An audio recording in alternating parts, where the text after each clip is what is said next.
أبرهام ونبي موسى أملاك أبرهام ونبي موسى أناست عالم ቅድስት ሥላሴ ተመስገኑ ተመስገኑ ተመስገኑ ትብላላ ነፍሰይ በውዳሴ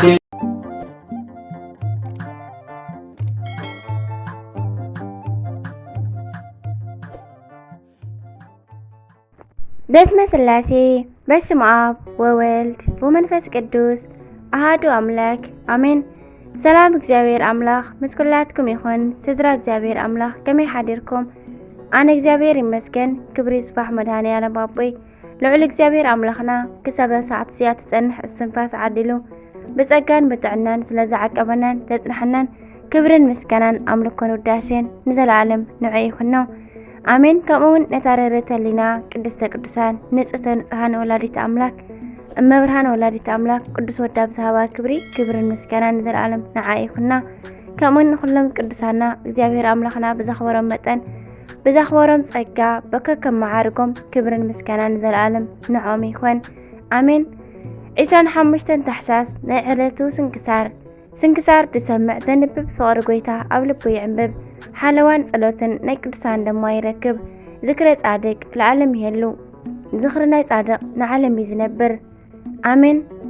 ንቅዱሳን ተማሕፀኑ ካብ ኩሉ ክፍእ ዘበለ ክድሕኑ አሜን። በረኸት ተመሕደረና እንቋዕ ናብ 5 ቅዱሳን መቃብያንን ቅዱስ ዮሐንስ ከማን ዓመታዊ ናይ ዕረፍቲ በዓል በሰላም አብጽሕና አብጽሕኩም። በስመ አብ ወወልድ ወመንፈስ ቅዱስ አሐዱ አምላክ አሜን።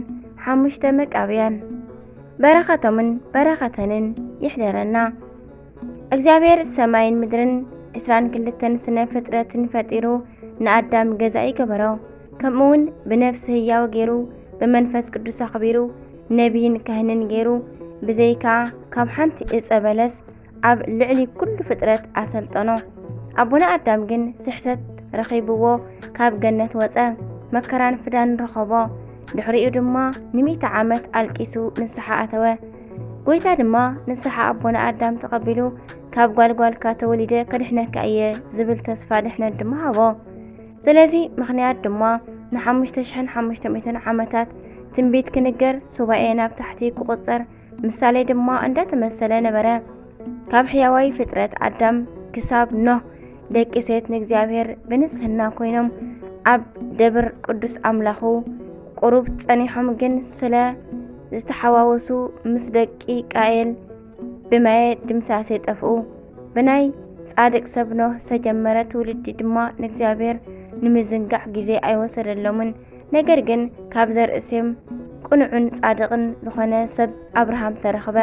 ካብኡ ድማ ይስሐቅ ድሕሪኡ ድማ ያዕቆብ ቁኑዓት ተረኸቡ። ያዕቆብ ድማ እስራኤል ተባሂሉ ኣብ ደቁ ህዝበ ክርስቲያን ህዝበ እግዚአብሔር ዝተባሃለ ነገድ ተመስረተ። ኣብ ናይ ተስፋ ምድሪ ኣብ ከነአንን ከይነብሩ ድማ ጥሜት ናብ ምድረ ግብፂ ያውረደሎም። ኣብኡ ድማ ን215 ዓመታት ብጭንቂ ናይ ባርነት ህይወት ኣሕለፉ። እግዚአብሔር ድማ ስለ ፈታዊኡ ስለ አብርሃም ክብል ንእስራኤል ዘከሮም። ለዋህን ጻድቕን ሰብ ሙሴ ኣልዒሉ ድማ ንእስራኤል ካብ ግብፂ ባርነት ኣድሓኖም። እዚ ድማ ብጸንዐት ኢድ ብዝበርትዐት ቅልጽም ብ9 መቕዘፍቲ ብ10 ሞተ በኽሪ ብ11 ስጥመት ግብፃውያን ኣጥፊ እዩ። ኣብ ፍቐዶ መንገዲ ድማ ንጸላእቶም እንዳተበቀለሎም እዩ። ካብዛ ዘመን ጀሚሮም እስራኤል ብመሳፍንትን ብካህናትን ዝመሓደሩ ኮኑ። ኣቐዲሙ ሙሴ ብምስፍና ኣሮን ብክህነት መርሕዎም። ቀፂሎም ድማ ኣብ ክንዲ ቅዱስ ሙሴ ኢያሱ ኣብ ክንዲ ቅዱስ ኣሮን ድማ አልዓዛር ተተክኡ። ድሕሪ እዚ 300 ዓመታት ዝኣክል መሳፍንቲ እንዳተቀያየሩ ኣመሓደርዎም ክብድሉ ከለው ጸላኢ እናገዝኦም ምስ ተጣዓሱ ጽድቂ መስፍን እንዳመጸሎም ክሳብ ነቢ ሳሙኤል በጽሑ። ኣብዚ ግዜ ድማ እቲ ህዝቢ ከም ስርዓት ናይ ኣህዛብ ንጉስ ብምድላዮም ክፉእ ሳኦል ን40 ዓመት ገዝኦም። ቀፂሉ ግን ከም ልቢ ኣምላኽ ቅዱስ ዝኾነ ቅዱስ ሰብ ዳዊት ነጊስሎም እስራኤል ልዕል በሉ። ካብ ቅዱስ ዳዊት ክሳብ ሮብዓም ጸኒሖም ግን እስራኤል ኣብ ክልተ ተኸፍሉ። 10 ነገድ ኣብ ሰማርያ ክነብሩ ከለዉ ግፍዒ ስለዘብዝሑ ስልምናሶር ማሪኹ ኣሲሩ ኣውረዶም። ባሮድ ድማ ገበሮም። እቶም ክልተ ነገድ ድማ ከቢሮም ገኒኖም ኣብ ኢየሩሳሌም እኳ እንተነበሩ ንሳቶም እውን ዓመፀኛታት ስለ ዝነበሩ ናቡከደነፆር ወሲዱ ናይ ባቢሎን ባርያ ገበሮም። እግዚአብሔር ግን ከም ቃል ነቢያቱ 70 ዘመን ምስ ተወድአ ብሓይሊ ናብ ርስቶም መለሶም።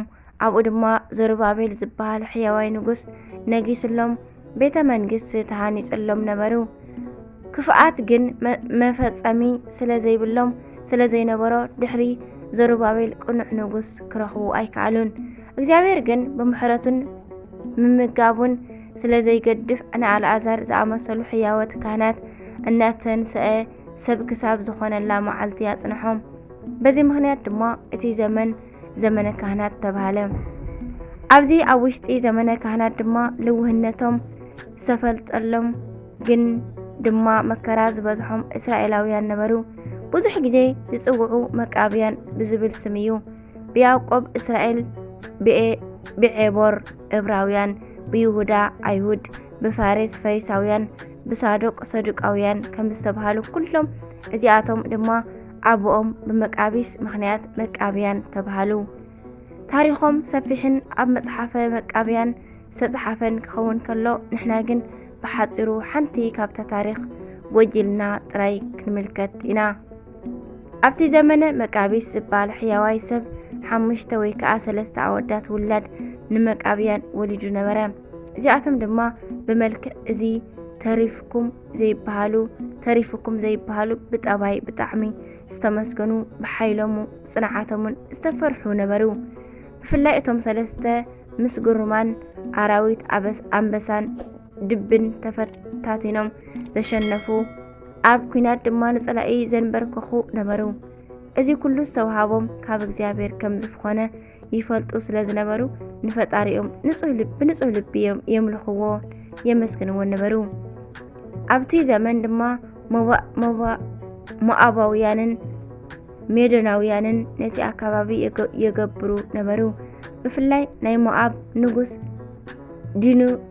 ዲጻይዳ ካብ ብዝሒ ክፍኣቱ 70 ጣዖታት ብወድን ብጓልን ምስሊ ኣቕሪጹ የምልኽ ነበረ። ካብኡ ሓሊፉ ድማ ንህዝቡ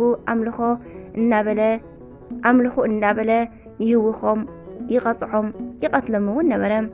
ቅዱሳን መቃባውያን ድማ ነዚ ምስ ሰምዑ ናብኡ ገስገሱ። ወላ እኳ ንኸጥፍእዎ ሓይሊ እንተነበሮም ኣይገበርዎን፣ ቀሪቦም ደኣ ዘለፍዎ እምበር።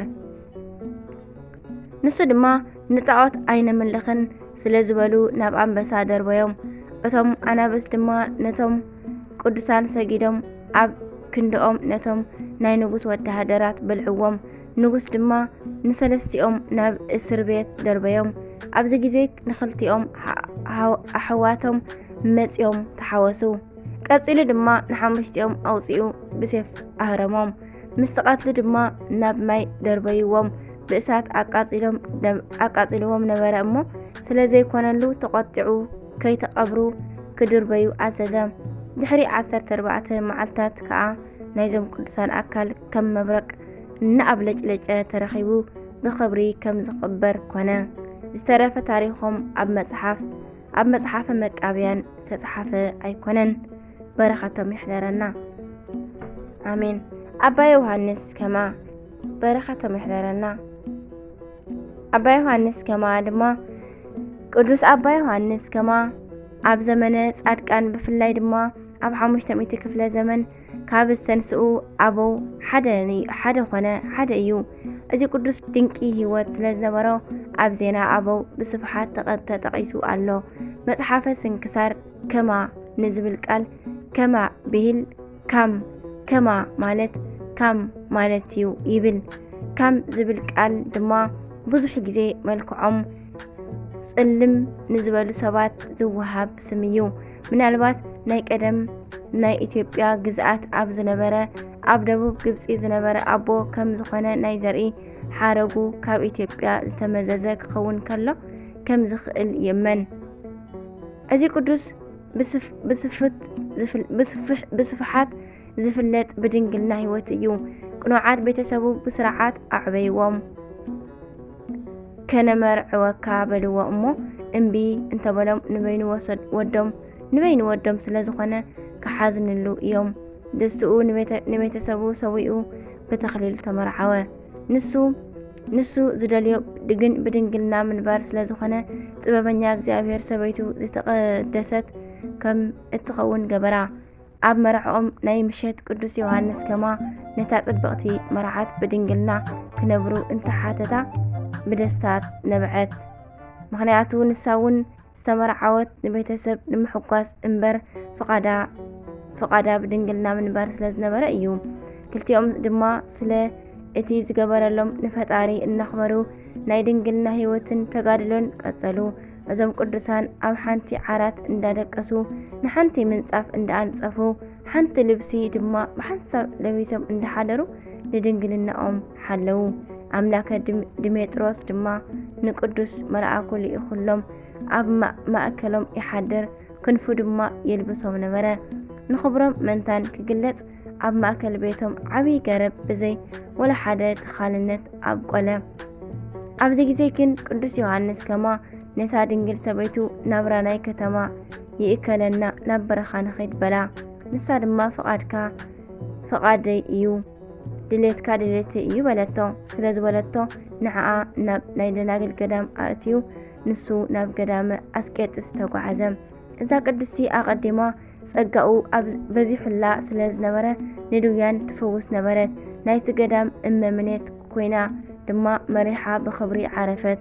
ቅዱስ ዮሃንስ ከማ ድማ ብናይ ቅዱስ መልአኽ መሪሕነት መጀመርያ ናብ ኣባ ዳሩዲ ከይዱ መንኮሰ። ኣብ መጨረሻ ድማ ኣብ ጎኒ ናይ ቅዱስ ዮሃንስ ሓፂር ገዳም መሕደሪ ሃነጸ። ኣብኡ ድማ ብኣማኢት ዝቝጸሩ ደቂ መዛሙርቲ ኣፍርዩ ብኣበ ምኔትነት ኣገልገለ። ንእመቤትናን ንቅዱስ ኣትናቴዎስን ፍሉይ ፍቕሪ ስለ ዝነበሮ እዚ ቅዱስ ድሕሪ ብዙሕ ናይ ቅድስና ዘመናት በዛ መዓልቲ ብኽብሪ ዓሪፉ ተቐብረ። ኣምላከ ቅዱሳን ይርዳኣና፣ ይባረኸና፣ ይቐድሰና፣ ካብ በረኸት ፈተውቲ ድማ የሳትፈና ኣሜን። ታሕሳስ 25 ዝኽበሩ ዓመታዊ ናይ ቅዱሳን በዓላት ቅዱሳን 5 መቃብያን፣ ቅዱስ ዮሃንስ ከማን ንዝተቐደሰት ሰበይቱን፣ ቅዱስ ዳንኤል መነኮስ፣ ቅዱስ ኒቆላዎስ መኮንን። ወርሓዊ በዓላት ድማ ቅዱስ መርቆሪዎስ ሰማዕት፣ ቅድስቲ ተክላ ሃዋርያዊት፣ ቅዱስ ኣበከረዙን ሰማዕት፣ ቅዱስ ድማዲዮስ ሶርያዊ፣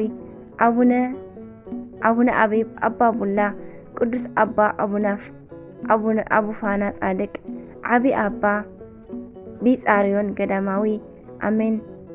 መጽሓፍ መቃብያን ምዕራፍ 12 ፍቕዲ 43 አሜን። ስንክሳር ድሰምዕ ዘንብብ ፍቕሪ ጎይታ ኣብ ልቡ ይዕንብብ፣ ሓለዋን ጸሎትን ናይ ቅዱሳን ድማ ይረክብ። አሜን። ዝወደቐ ዝነጠበ ድማ ብኣፈ ቅዱሳን ትጓር መላእክት ተኣረመለይ። ዝክረ ጻድቅ ለዓለም የሉ፣ ዝኽሪ ናይ ጻድቕ ንዓለም ዝነብር። አሜን። ብጸሎት ቅዱሳን ተማሕፀኑ፣ ካብ ኩሉ ክፍእ ዘበለ ግድሕኑ። አሜን።